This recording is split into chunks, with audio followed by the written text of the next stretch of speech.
Samantala sa kapapasok lamang na balita, misquoted.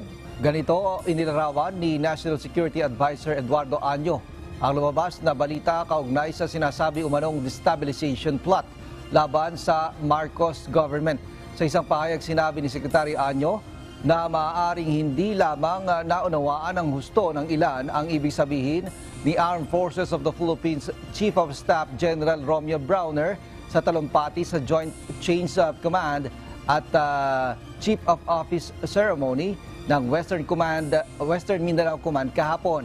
Sinabi naman ni AFP spokesperson Colonel Medel Aguilar na ayos at nabigyang linaw na rin ang issue.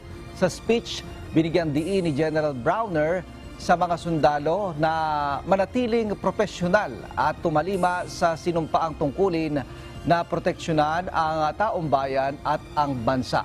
Narito po ang pinakabagong pahayag ni General Browner sa issue. Actually, alam niyo na yun eh.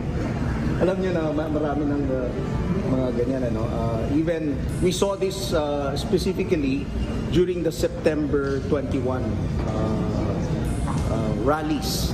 May mga rallies na nangyari noong September 21. Ito po yung nakita natin.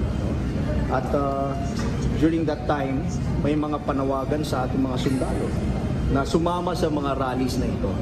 So kaya't yun po yung konteksto nung sinabi ko kahapon that dapat ang mga sundalo should not join these kinds of activities like yung mga rallies po natin.